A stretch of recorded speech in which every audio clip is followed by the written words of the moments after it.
Hey guys, Teacher Eric here. Teacher John. I got Teacher John in my classroom this morning, and today we're going to be talking about the differences between teaching a level 2 student and teaching a level 4 and 5 student. Before we start, I'll talk about what a typical level 2 student is like. So I teach a lot of level 2 students. I also teach some level 3 and some level 4, but a lot of my students are level 2, and they range literally from a 4-year-old to I think a 9 or 10-year-old. And some of my 4 and 5-year-olds actually speak really good English. So it's not always an age thing, it's more their English ability. So the range for a level 2 student is anywhere from the low end where they literally parrot me back and forth. And I ask them a question like, do you like ice cream? And then they look at me and say, do you like ice cream? All the way up to having a small conversation. So that's a level 2 student. A typical level 4 student is one that's about maybe 8 is the youngest I've had so far. 8 years old to about 14, 15. Now there's not much parroting going on this time. Now they're more independent in their English. So there's interaction. We can actually have conversations, not deep ones and long ones, but still I can ask questions, extended dialogue, and they can respond appropriately. Sometimes a little parroting goes on, but just enough to keep the conversation flowing. So we're going to talk a little bit about some techniques for teaching level 2 versus level 4 and 5. So level 2 is you need to use a lot of props. Like I have tons of props. I have like stuffed animals everywhere. Everywhere. You saw me wear glasses. He's got a microphone. And if your student is like, if I look and see that they're like 4 or 5 years old, gotta use a puppet. So I have a pig puppet, a monkey puppet. They need a lot of props. They need a lot of enthusiasm.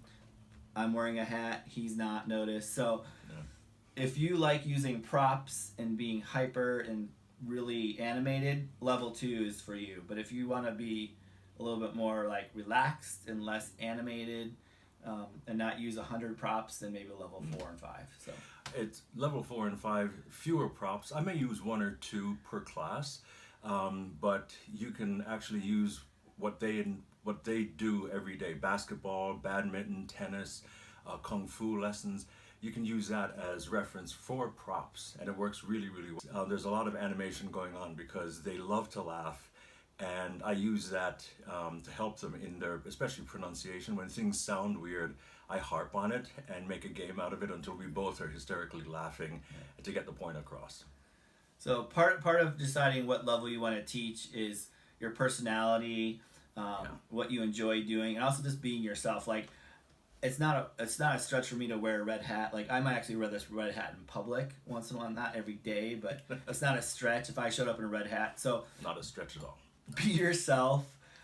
If you're more animated by nature, you're more crazy. Maybe level 2 is great for you. So be yourself. Don't fake it. Pick a level that you like to teach. And obviously, there's a little bit of faking because we're going through a video and we need to be more animated. Yeah. So yeah. And level 4, props aren't essential.